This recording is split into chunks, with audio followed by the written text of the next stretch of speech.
I'm sorry for your loss, or I'm so sorry for your loss. You've heard it before. You've probably said it. I have also said it. And I want to be clear. I'm sorry for your loss is not in and of itself a bad thing to say when someone is grieving, and it's not enough. And this episode is not about shaming anybody. This podcast is about telling the truth that so many grievers wish someone would say out loud, that after a loss, grieving people need more than a single sentence of politeness pointed in their direction.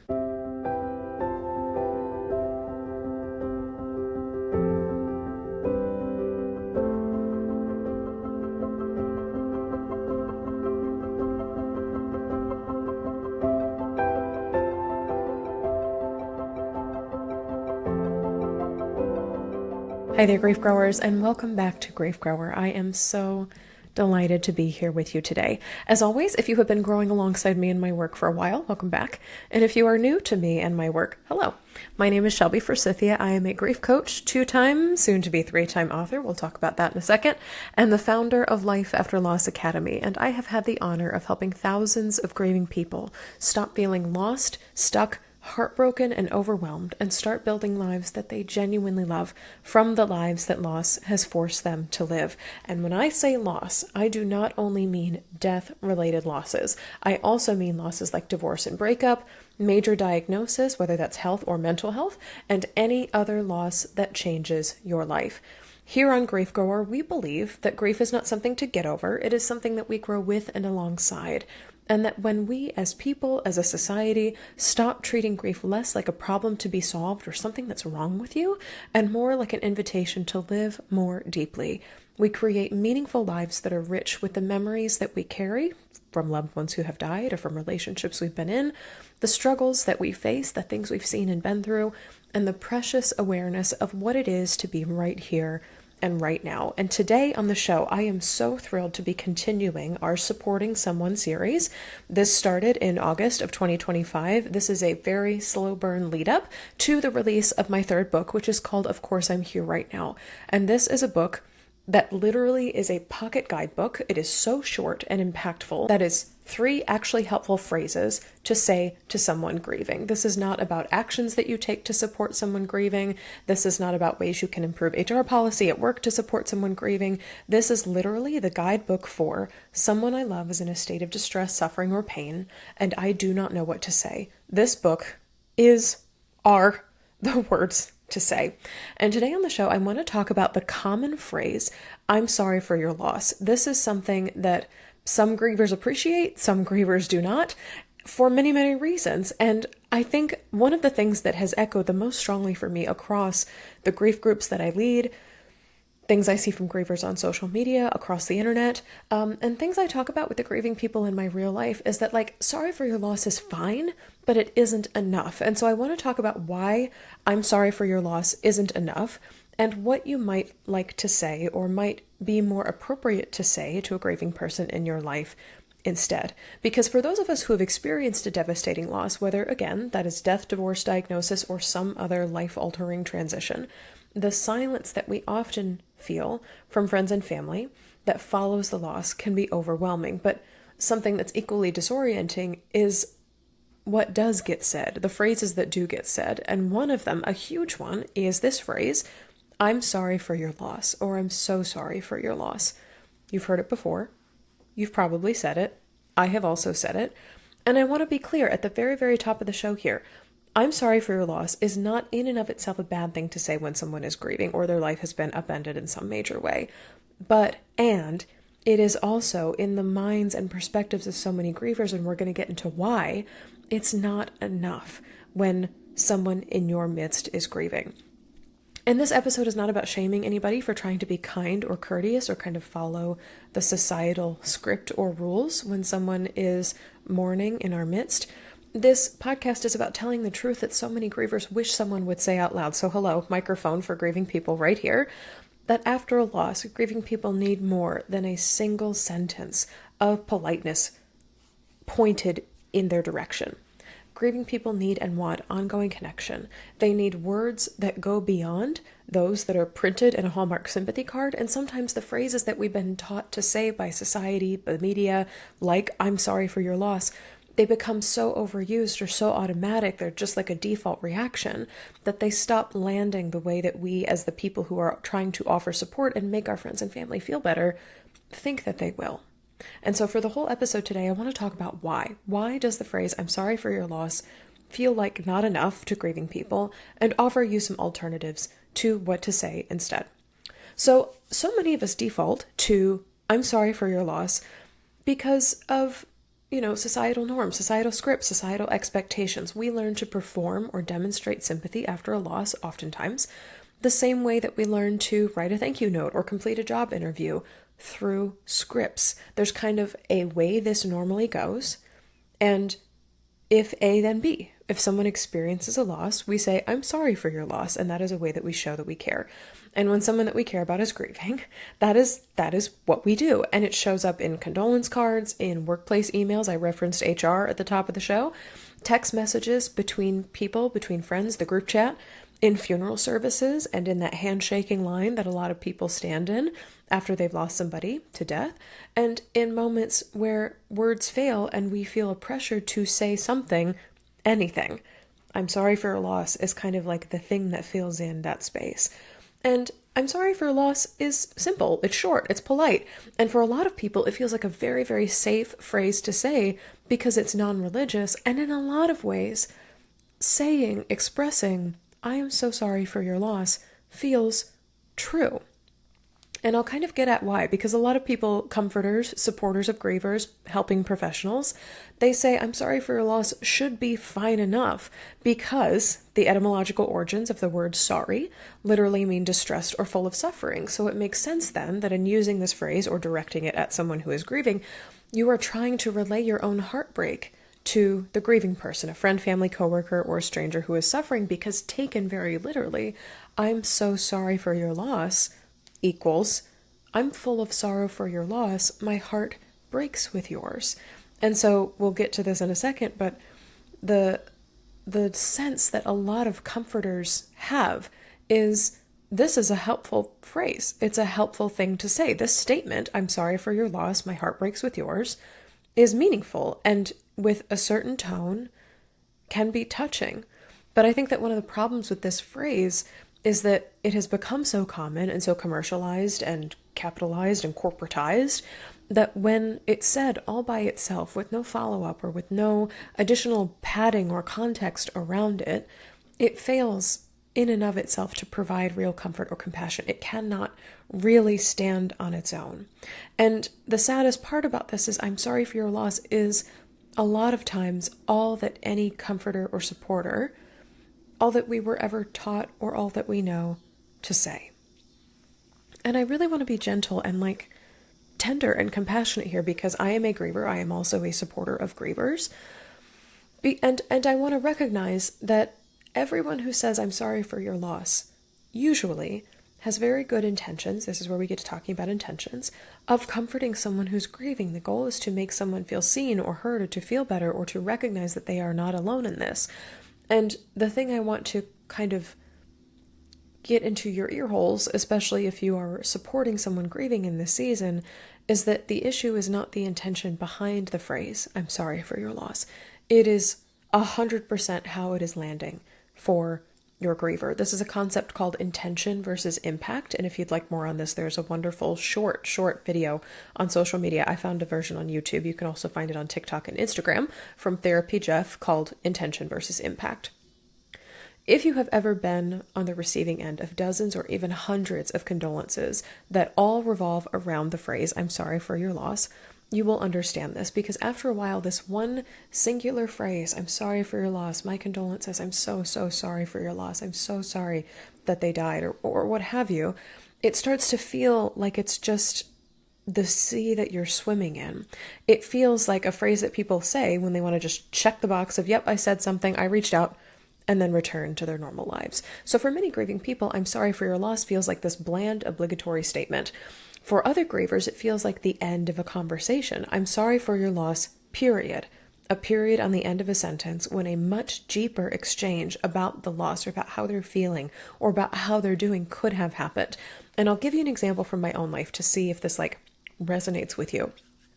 When my best friend died from COVID in 2022, I was inundated with a barrage of sympathy messages, both online and in person, and receiving, "I'm so sorry for your loss," or "I'm sorry for your loss," over and over and over and over again.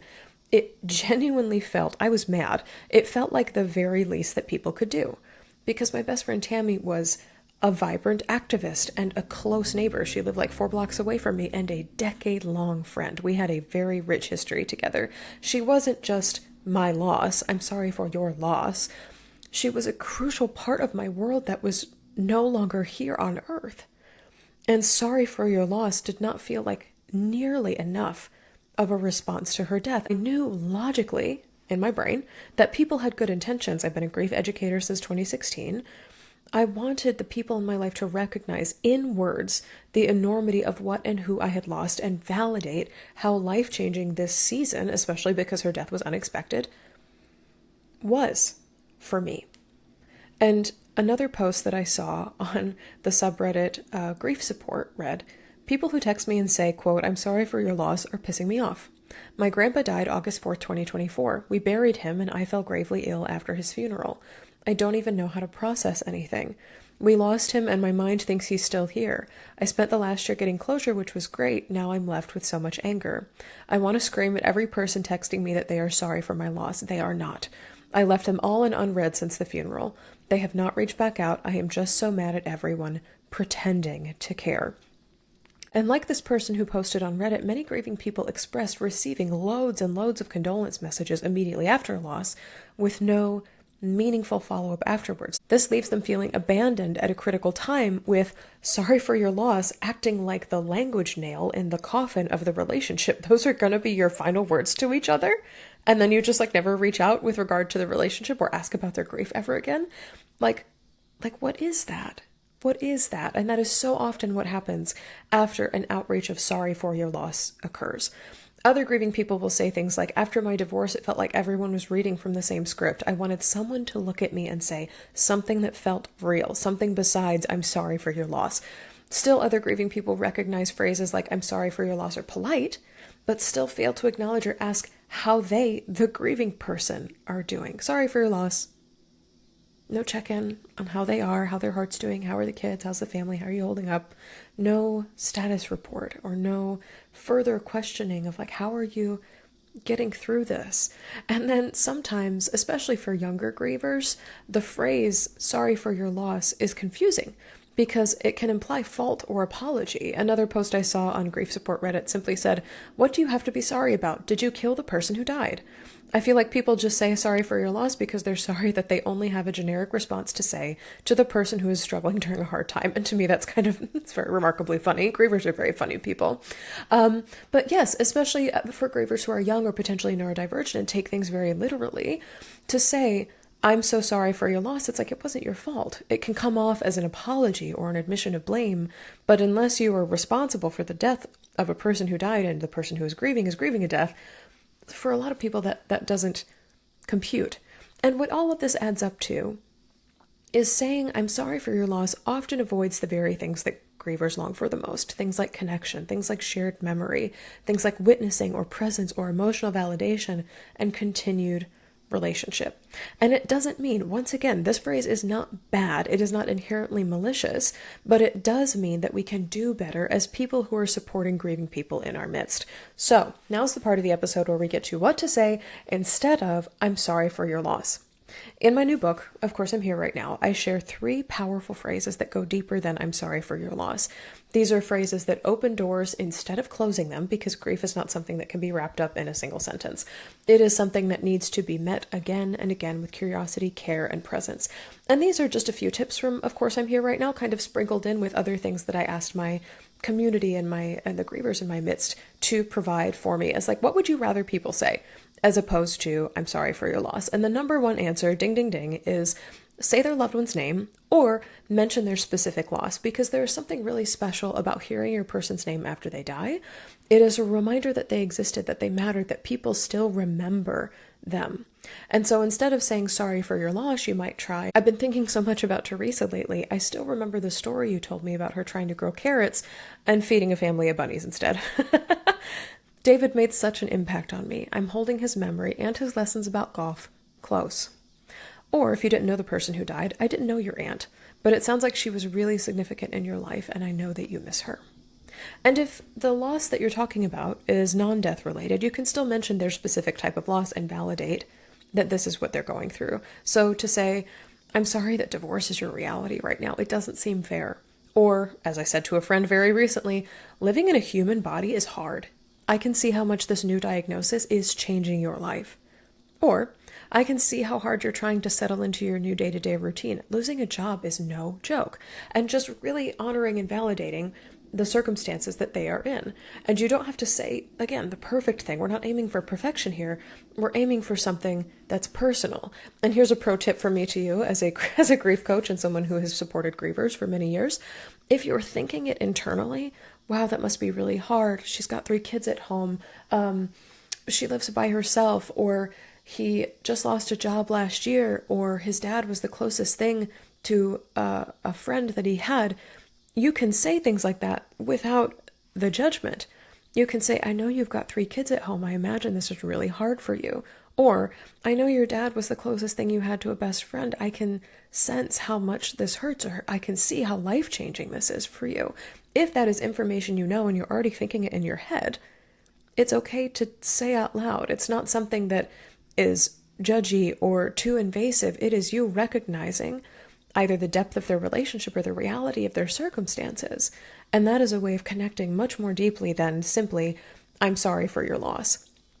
There's a wonderful author and professor and podcaster named Kate Bowler. She wrote a book called Everything Happens for a Reason and Other Lies I've Loved.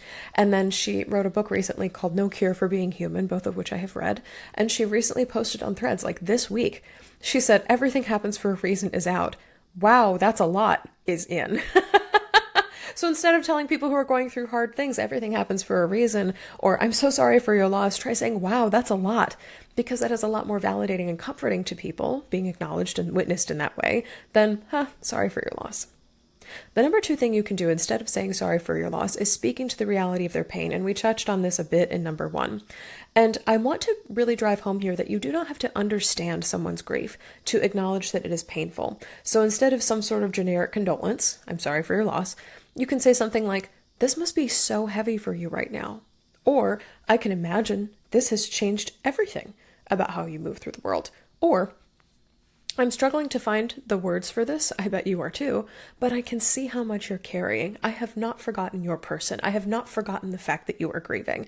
And these kinds of statements signal, kind of like a little flag in the air, that you are not just trying to get through the conversation with them so you can get back to normal. You are trying to be in it with them.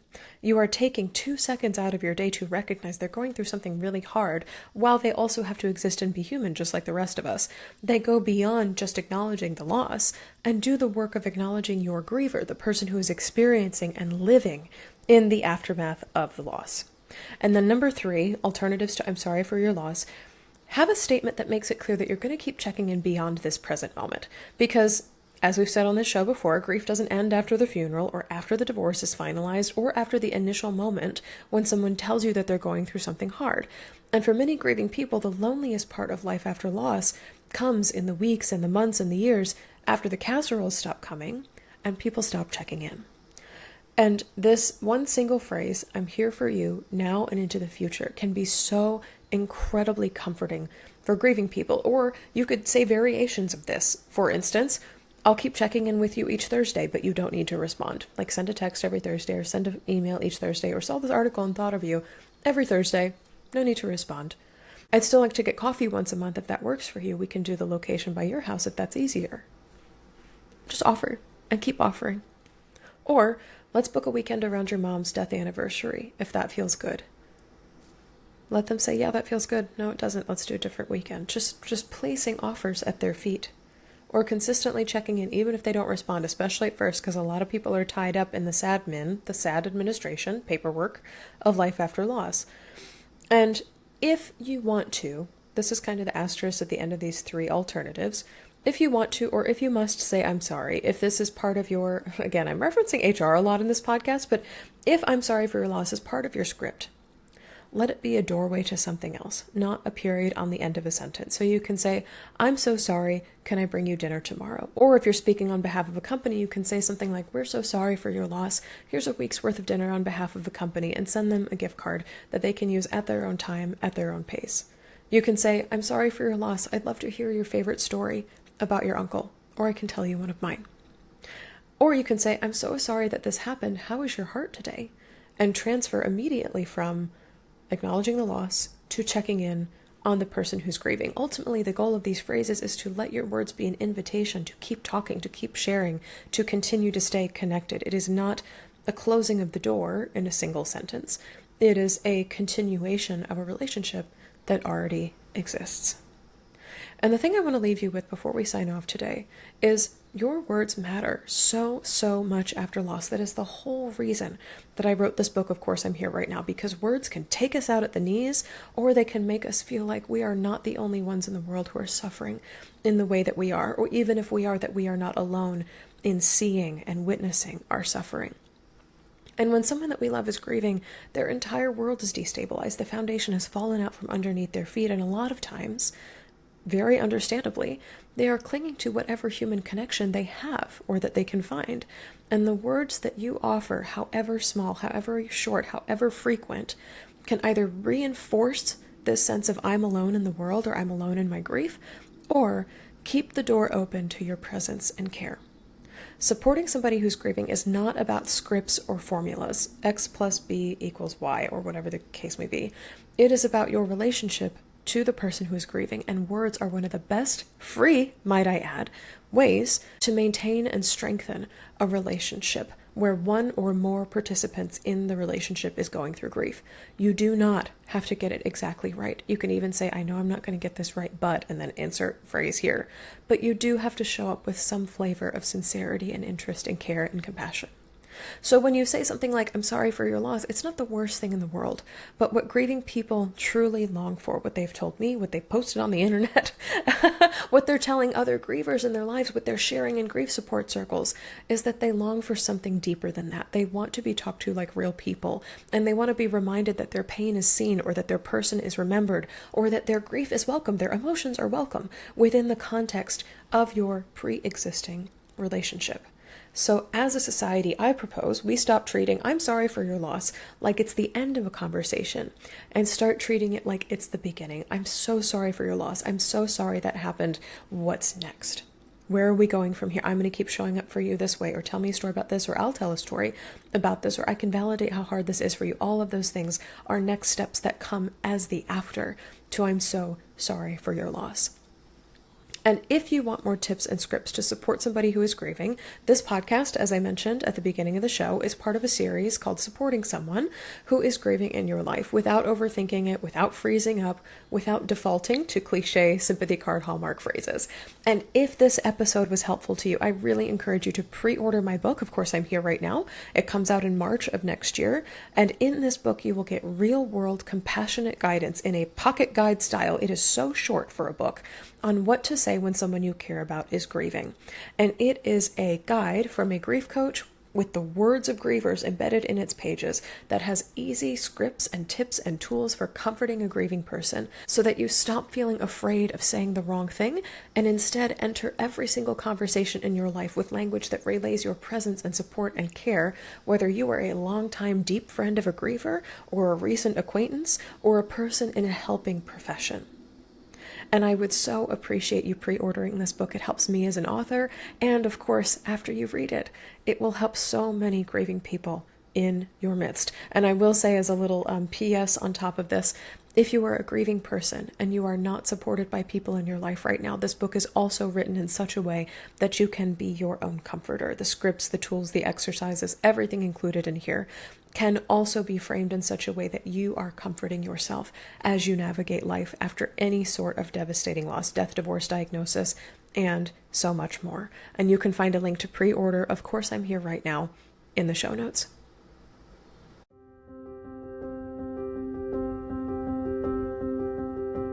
That's all for this episode of Grief Grower. Thank you so very much for joining me today. If you're looking for grief support beyond this show, you can find free workshops, blog articles, and my signature What's Your Grief Support Style quiz at shelbyforsythia.com/links. And if you'd like to get support from me for your unique loss experience, you can join us at any time in Life After Loss Academy, my online course and community. As a student, I'll walk you through my 5-step grief framework for rebuilding after loss, and you can get live coaching from me every single week to answer your questions. Replays are always available if you can't attend live. It is just $33 a month to join, or $22 a month if you're a marginalized or financially stressed griever.